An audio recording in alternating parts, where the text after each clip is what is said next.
then it goes into a riff on the 12th fret. Starts on the 12th fret on the 6th string, and you hit the 12th fret and then hammer on to 13, and then that gets then you hammer on to 15.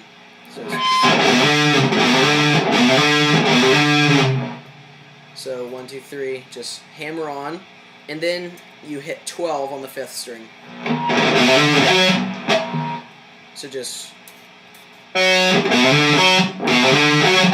okay. So, and then after that, you hit open on the 6th string twice. So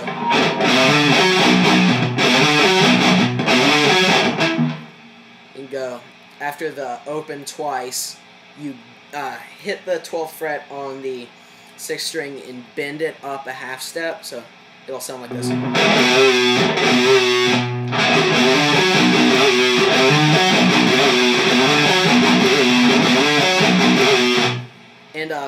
And in my Wait and Bleed video, I played it down here, but Mick plays it up here, and it gives it a fatter tone, so it's better to play it up here. I just didn't know that when I made the video. And after he does that, then Jim comes in and plays down here, and Mick does too. It's basically the same thing, just chords. You hit open, and then open, and then hammer on to 1, then hammer on to 3. And if you're not really good at hammer-ons to chords, you can just hit open, and then hit 1, and then hammer on to 3. But with the hammer-on, it'll sound like just, and that chord is just 4, 5, and 6. And so you hit the hammer-ons, and then you hit open 5th string, and then open 5 and 6.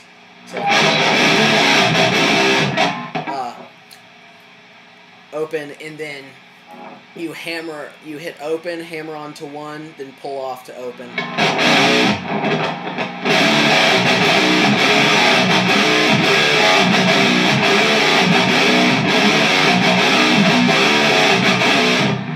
And then it goes into the last chorus, and the last chorus is a lot heavier, and you're hitting chords instead of octave in picking.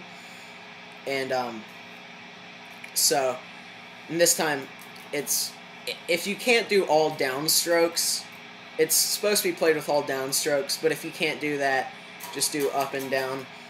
But it gives it a chunkier sound if you do all down. And it's basically like the first chorus, except just you hit, when you go down to 1, you play it twice as long instead of sliding up to 6. Or sliding up to 8. So it goes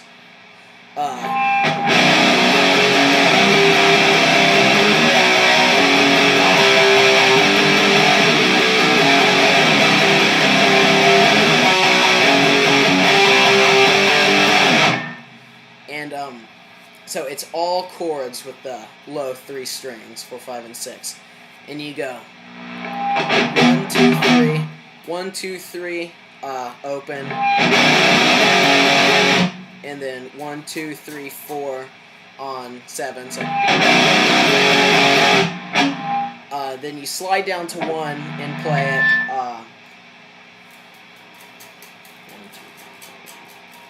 8 times, I think. Yeah. And then you go and hit the power chord on 5 and 7 on the 5 on the 5th string, 7 on the 4th string, and then you hit the power chord on seventh fret with just laying across 4, 5, and 6, and then you go back to the power chord of 6th fret on the 5th string and 8th fret on the 4th string, and then you go up to the power chord on the 8th fret with where you're laying your finger across 4, 5, and 6. So it sounds like this.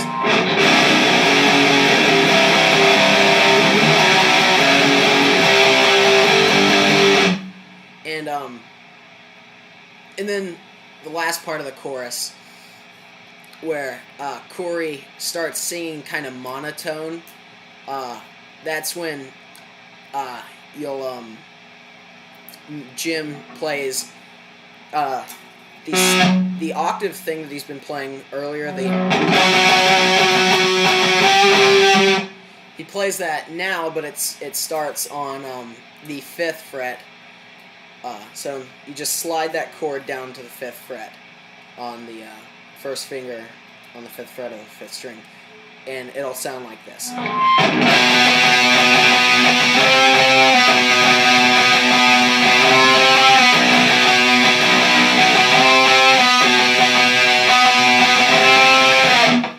And that's just the last part of the chorus, where Corey's voice gets a little bit lower and sings more monotone.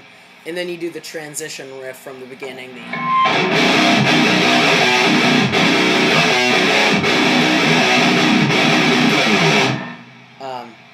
You do that one, and then it goes into the verse riff again, and and this time no palm muting at all. It's just all open.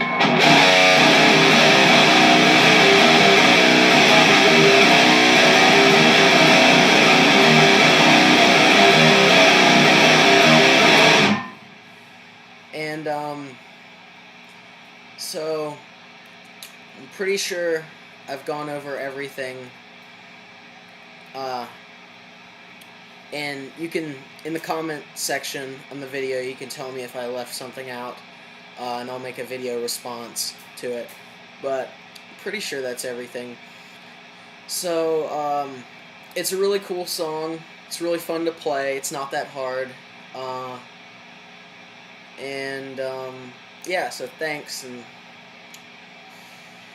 good luck.